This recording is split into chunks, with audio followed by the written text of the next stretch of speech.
창세기 29장은 레아가 아들을 낳는 장면으로 마치게 되어집니다.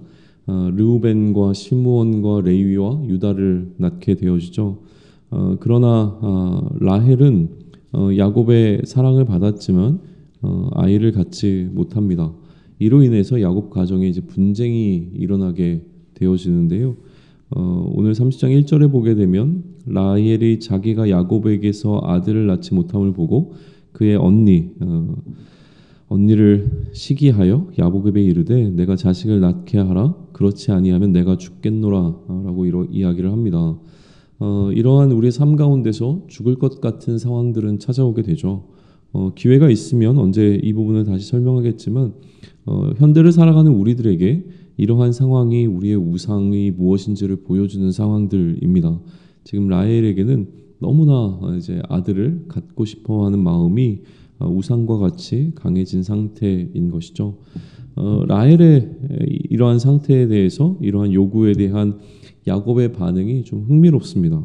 2절에 보게 되면 야곱은 뭐라고 이야기하냐면 라헬에게 화를 냅니다. 라헬에게 성을 내어 이르되 그대를 임신하지 못하게 하시는 이는 하나님이신데 내가 하나님을 대신하겠느냐라는 이야기를 하죠.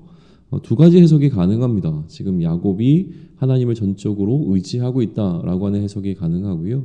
또 하나는 무엇이냐면 지금 야곱이 스스로의 어떤 책임을 회피하고 있는 것으로 볼 수도 있습니다. 두 가지 어떠한 이유로 지금 야곱이 라헬에게 화를 내면서 이처럼 하나님께서 하지 못하시는 일을 내가 어떻게 하겠느냐라고 하는 이야기를 이제 해석할 것인가라고 하는 것인데요. 무엇이든지 간에 분명한 것은 야곱은 그의 아버지였던 이삭과 같이 하나님께 기도하고 있는 장면은 등장하지 않고 있다는 것은 분명합니다. 그러니까 이삭 같은 경우에는 리브가의 임신을 위해서 기도를 했고 그리고 그 기도 이후에 리브가가 임신을 하게 되는 장면이 등장을 하게 되는데 지금 야곱은 이 라헬이 야곱에게 이러한 요구를 했을 때에 하나님께 기도하는 그런 반응은 나타내고 있지 않는 부분이 좀 비교해서 볼 수 있는 부분입니다. 아무튼 야곱이 이런 식으로 반응을 하니까 라헬은 자신의 여종이었던 빌하를 통해서 자식을 얻고자 시도를 하게 됩니다. 빌하를 통해서 얻게 된 아들이 단과 납달리였죠. 마찬가지로 자신의 태가 끊어졌다고 여겼던 레아도 자신의 여종이었던 실바를 통해서 계속 이제 야곱의 자식을 얻고자 시도를 하죠. 그래서 실바를 통해서 낳게 된 아들이 갓과 아셀이었습니다. 그리고 난 이후에 소위 이제 합환체 사건이라고 불리게 되어지는 사건이 일어나게 되어지는데요. 르우벤이 이제 합환체를 얻어서 어머니였던 그 자신의 친모였던 레아에게 가져다 줍니다. 그랬더니 그것을 라헬이 자기에게 달라고 요구를 하죠. 그리고 라헬은 야곱과의 잠자리를 레아에게 양보하고 그러니까 내어주고 난 이후에 합한채를 얻게 되어집니다. 이제 합한채 이게 14절과 15절의 기록인데 그러다 보니까 이제 합한채에 대한 해석이 이제 중요하게 등장을 하지만 성경은 침묵을 합니다. 그러나 이제 학자들이 일반적으로 동의하는 것은 무엇이냐면 여전히 아직 아이를 갖지 못했던 이제 라헬에게 이 합한채가 아무래도 좀 이렇게 성적으로 혹은 이제 여러 가지 임신을 하거나 아니면 그쪽 부분에서 굉장히 유익한 식물처럼 여겨져 왔던 것 같습니다. 그래서 그거를 이제 얻고자 했다라는 이제 해석들이 이제 주류를 좀 이루고 있습니다. 아무튼 라헬인 지금 중요한 것은 야곱과의 잠자리라기보다는 합한채였던 것이고 그래서 그 잠자리와 합한채를 교환하고 있는 장면이 14절과 15절에 등장하고 있다는 거예요. 그리고 이러한 계기를 통해서 레아는 다시 야곱의 자녀를 얻기 시작을 합니다. 그렇게 얻었던 자녀들이 이사갈과 스불론이었습니다. 그리고 나서 이제 딸이 이제 디나가 등장하게 되어지는데요. 디나에 대해서는 구체적인 어떤 설명이 등장하지는 않습니다. 그러나 이후에 이제 디나의 사건이 성경에 기록이 되어지는데 아마 그것 때문에 지금 특별히 이 딸 가운데서 디나가 지금 이름이 등장하고 있는 것으로 보이고요. 이때까지 아직 라헬은 아들이 없었죠. 그러니까 하나님께서 이제 라헬을 생각하셔서 그의 소원을 들으시고 그의 태를 여셨다라고 하는 기록이 22절 기록입니다. 이렇게 낳게 된 라헬의 아들이 바로 요셉인 것인데요. 요셉을 낳고 나서 라헬은 이렇게 이야기를 합니다. 모든 이제 아들들의 이름들에 다 의미들이 부여가 되어져 있는데 요셉에게 부여된 이름은 무엇이냐면 하나님이 내 부끄러움을 씻으셨고 여호와는 다시 다른 아들을 내게 더하시기를 원한다라고 하는 의미를 요셉의 이름에 이제 부여를 한 것이죠. 그러나 안타깝게도 그 이후에 이제 한 아들을 얻기는 했지만 그리고 나서 본인의 생명을 잃게 되어지는 결과를 이제 가져오는 것은 좀 안타깝습니다. 어쨌든 지금 라헬의 두 아들 중에서 첫 번째 아들 요셉까지가 태어나는 장면을 30장은 담아내고 있습니다. 그리고 난 이후 30장 마지막에 관한 기록은 마지막은 야곱과 라반의 이야기를 통해서 이제 31장으로 넘어가게 되어지는데요. 25절부터 야곱은 자신이 이제 고향으로 돌아갈 것을 라반에게 요구를 하게 되고 그 요구에 따라서 이제 야곱과 또 라반 사이에 이제 계약이 계속 이루어졌다가 파기되었다 하는 과정들이 지금 이제 나타나게 되어집니다. 이제 야곱이 고향으로 돌아갈 것을 라반에게 삼촌 라반에게 요구하고요. 그때 이제 함께 요청했던 게 뭐냐면 지금 일을 하고 자신이 이곳에 와서 일하고 얻은 처자 그러니까 아내와 아이들과 함께 돌아갈 것을 요청을 하게 되어지는 장면이 등장을 합니다. 라반은요 야곱을 통해서 하나님께로부터 본인도 이제 복을 받았다라고 하는 것을 인정하고 야곱이 자신과 함께 있는 것이 이득이라고 하는 것을 깨닫고 야곱에게 자신과 더 머물러 줄 것을 요구하게 되어지죠. 27절에 보면 라반이 이렇게 얘기합니다. 여호와께서 너로 말미암아 내게 복 주신 줄을 내가 깨달았노니 내가 나를 사랑스럽게 여기거든 그대로 있으라 라고 하는 요구를 야곱에게 하고 있는 장면이 등장하는 거죠. 하나님이 복 주신 줄을 알게 되었다라고 하는 기록이 등장하는데 여기에 대해서도 이제 학자들은 조금 부정적인 해석을 합니다. 왜냐하면 그 알게 되었다라고 하는 그 깨달았다라고 하는 그 동사가 점을 쳐서 알게 되어졌다라고 하는 때 사용되는 그 단어라는 거예요. 그래서 지금 라반이 소위 얘기하면 신앙적이지 않은 어떤 방법을 통해서 이렇게 판단을 내렸다라고 봅니다. 물론 아무래도 이러한 해석은 나중에 이후에 이제 라반이 하나님이 아닌 다른 신을 섬기던 사람이라고 하는 것을 근거로 해서 이렇게 해석을 했겠지만 아무튼 지금 그래도 어떤 방식인지 간에 라반은 하나님께서 이 야곱에게 복을 주고 계시다라고 하는 사실을 인정하고 있는 것은 분명합니다. 그래서 야곱과 함께 하고자 하는 것이 라반에게 좀 필요했던 것이죠. 그래서 28절에서는 그러니까 야곱이 자신과 함께 머무르는 조건으로 품삯을 주기로 이제 제시를 한 거죠. 그래서 무엇을 얼마만큼의 품삯을 원하느냐고 이제 물었을 때 야곱이 조건을 제시한 것은 무엇이었냐면 특별히 뭐 다른 것을 요구하는 것이 아니라 이제 본인도 자신의 집을 좀 세워야 되겠다라는 이야기를 하고 있는 거예요. 라반이 무엇을 줄지를 물었지만 이제 야곱은 아무것도 주지 않아도 괜찮다. 그리고 이제 앞으로 일어날 것들에 대한 이제 조건을 이제 제시를 하게 되어지는데 그것은 이제 본인이 지금 외삼촌의 양떼를 목양하고 있는 과정 가운데서 그 양 가운데서 그러니까 흰색이거나 검은색인 것을 제외하고 이렇게 그러니까 흰색인 것을 제외하고 그 양 중에서 아롱진 것과 그리고 점이 있는 것과 또 검은 것을 가려내고 또 염소 중에서도 점 있는 것과 아롱진 것을 가려내서 이 같은 것들을 이제 자신의 품삯이 되도록 이제 구분하겠다. 그러니까 외삼촌의 것과 내 것을 구분하겠다. 외삼촌의 것은 이렇게 무슨 뭐 이렇게 섞여 있지 색깔이 섞여 있지 않은 것들 그리고 본인은 이제 색깔이 섞여 있는 것들을 자신의 것으로 소유를 하겠다라고 하는 이야기를 합니다. 이렇게 이제 남은 양떼를 이제 치게 되고 그 남은 양떼 가운데서 야곱의 품삯을 정하게 되는데 라반은 실제로 이러한 소유가 섞이지 않도록 하기 위해서 본인과 야곱과의 거리를 사흘길 정도를 떨어지게 하고 이제 야곱이 그 라반의 남은 양떼를 치게 되는 거죠.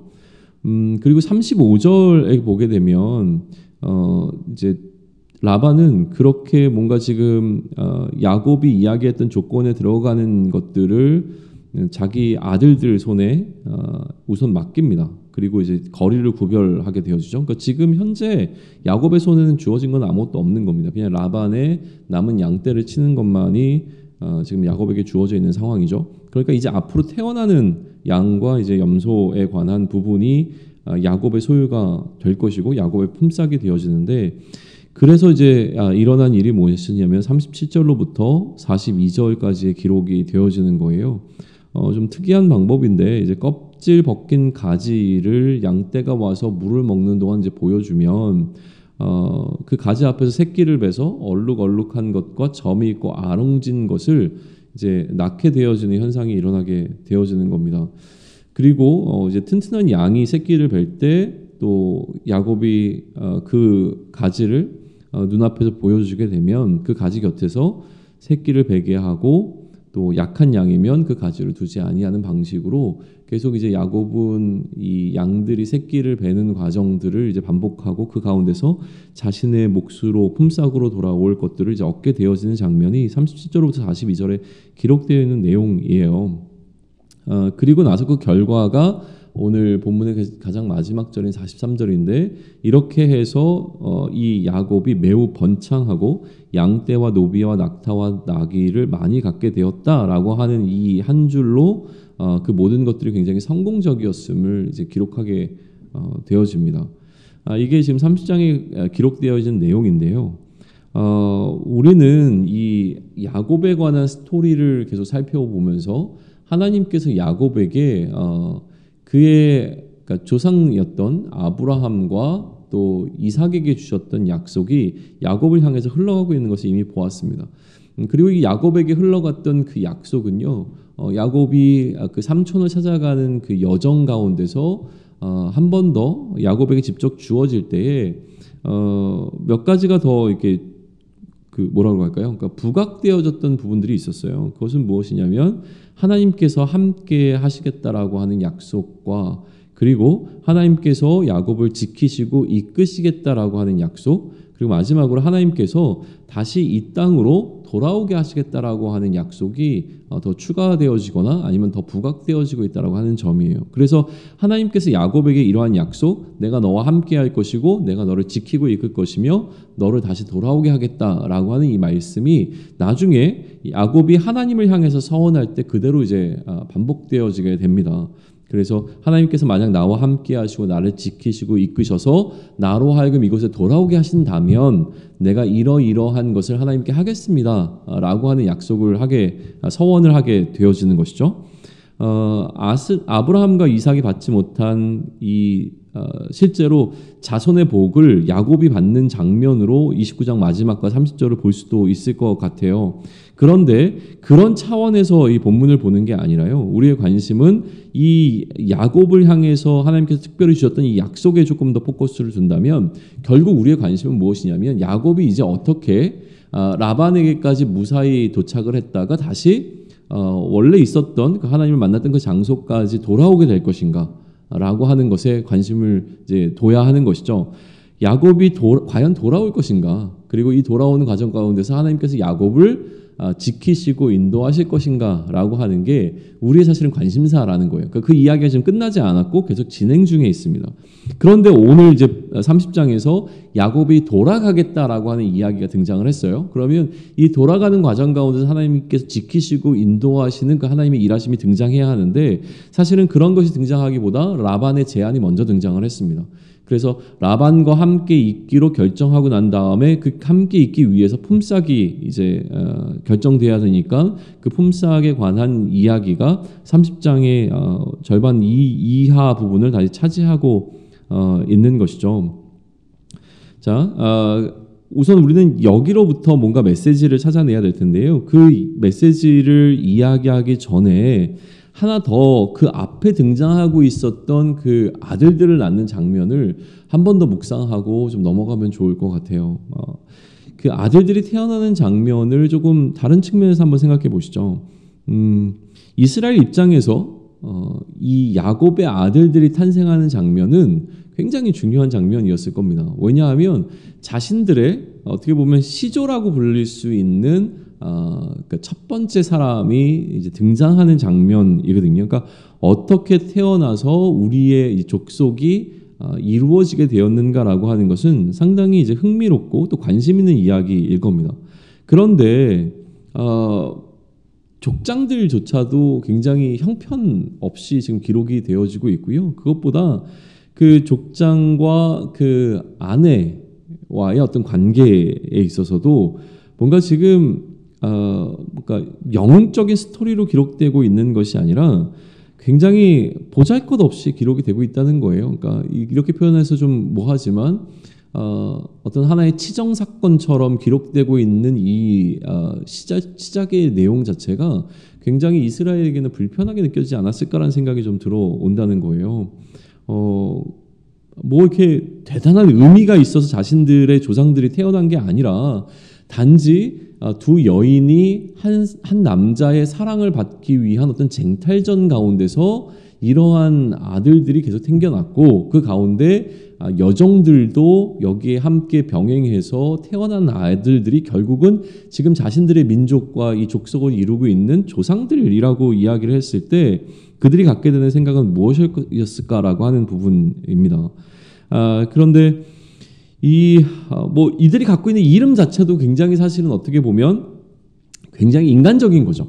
그러니까 한 인간이 느낄 수 있는 감정들이 이 이름들에 다 사실은 다 담겨 있는 거예요. 그러니까 인간의 어떤 희로애락이라고 하는 부분들이 이 이름 가운데 다 담겨 있는 것이 지금 느껴지게 되어지는데 그러한 것을 담아내고 있는 상태가 지금 이스라엘 민족이라고 하는 것이죠. 근데 이렇게 이스라엘 민족의 시조에 관한 이야기를 기록하고 있는 의도를 생각해 봤을 때, 그러니까 왜 이런 방식으로 모세가 기록하고 있느냐라고 이야기했을 때, 인간의 연약함을 더 강조하면 강조할수록 무엇이 더 선명하게 드러나냐면, 하나님의 일하심이 더 선명하게 드러날 수밖에 없습니다. 그러니까 하나님의 은혜를 더 선명하게 드러내는 방식으로 모세가 이렇게 기록하고 있는 것이 분명해 보인다라고 하는 거예요. 약속을 받은 사람들이 이제 하나님의 약속은 한 사람을 통해서 흘러가는 것을 넘어서서 이제 야곱의 때에 이르러 그의 아들들에게로 이제 12 이제 민족으로 나뉘어서 이제 흩어지게 될 텐데 그렇다면 이 약속을 받은 사람들이 이 약속을 받기에 합당하거나 이제 마땅한 사람들이 아니라고 하는 사실을 지금 명확하게 보여준다라고 하는 거예요. 그러니까 이렇게 하나님께서 이들을 선택하신 것은 전적인 하나님의 은혜라고 하는 이야기를 하고 있는 것이죠. 자, 만약에 우리가 지금 모세가 야곱의 아들들이 태어나는 장면을 하나님의 은혜를 더 드러내는 방식으로 인간의 연약함을 더 강조해서 기록하고 있는 것이라고 한다면, 그렇게 만약에 본다면 지금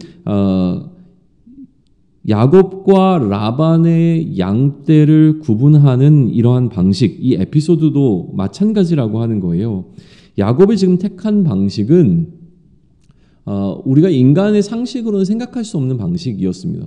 그러니까 그렇게 해서 태어나게 된다라고 하는 것을 야곱이 스스로 깨달았을 리는 전무합니다. 그러니까 우리는 이제 추측하건대 하나님께서 야곱에게 이러한 지혜를 주셨다라고 이제 보아야 하는데 그것은 이제 나중에 우리가 31장, 32장을 넘어가게 되면 그러한 뉘앙스들이 이제 등장을 합니다. 어쨌든 간에 생명이 태어나는 문제는 야곱이 어찌할 수 있는 부분이 아니라 하나님의 전적인 개입하심이 있어야지 일어날 수 있는 일이죠. 그러니까 하나님께서 그렇게 양들의 태를 열어서 얼룩진 것들을 태어나게 하셨다라고 하는 부분이에요.